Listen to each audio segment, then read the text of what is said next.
le traitement à l'époque, c'était isolement, chambre d'isolement, coupé de la famille, contrat de poids, enfin, c'était un milieu très très dur. Je m'appelle Maude Gabriel, j'ai 42 ans, je suis naturopathe herbaliste.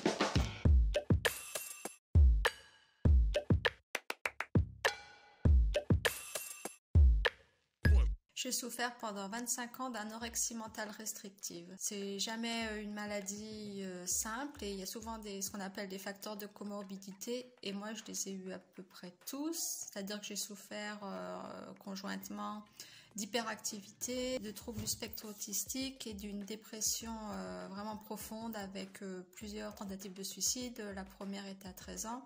En fait, la maladie, elle est arrivée dans ma vie, j'avais 11 ans.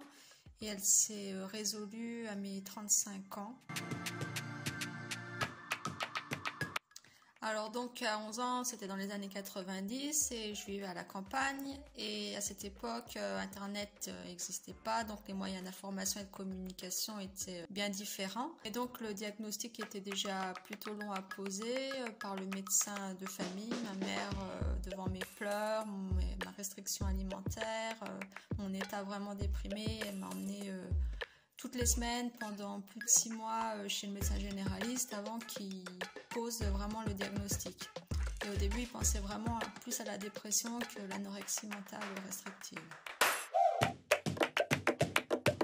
La prise en charge, très difficile, donc en milieu psychiatrique, c'était des hospitalisations, en une quinzaine d'années, j'en ai eu au moins plus de 15. Et au début, c'était en pédiatrie, donc l'anorexie, ils n'étaient pas équipés, voilà, le personnel n'était pas formé. Gros tabou, maladie mentale, psychiatrie, donc ça fait peur, on n'en parle pas beaucoup.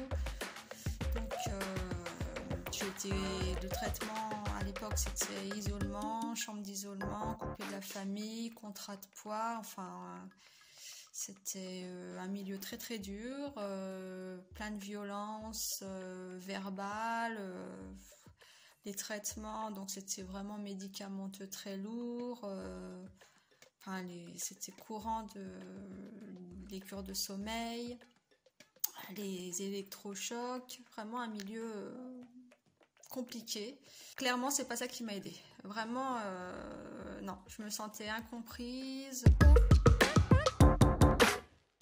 Quotidien avec la maladie, rien n'était simple. Donc à cette époque, j'avais pas le droit de recevoir, pendant les périodes d'hospitalisation, j'avais pas le droit de recevoir les cours.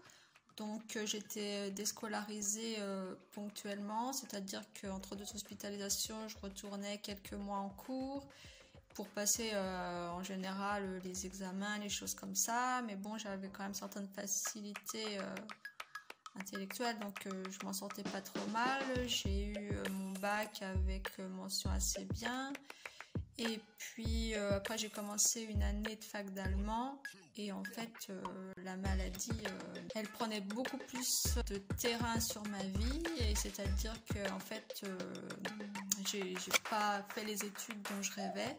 J'ai travaillé entrecoupé d'hospitalisation.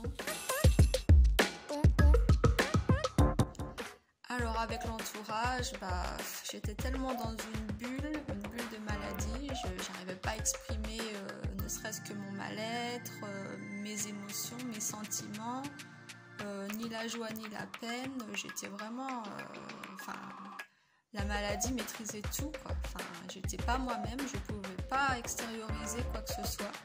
Donc les relations sociales, elles étaient vraiment au strict minimum.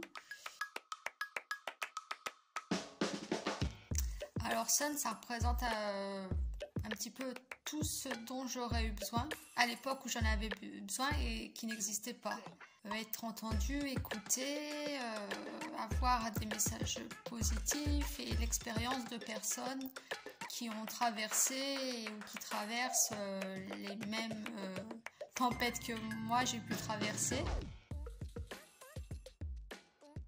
Alors, mon message, c'est accepter le diagnostic, déjouer le pronostic, dans le sens où il n'y a jamais rien d'écrit par avance, et même après des années de souffrance psychologique, physique, enfin voilà, on ne peut pas dissocier les deux. Mais voilà, on peut y arriver, on peut s'en sortir, on peut vivre tout simplement. Et pour ça, ça vaut le coup de se battre.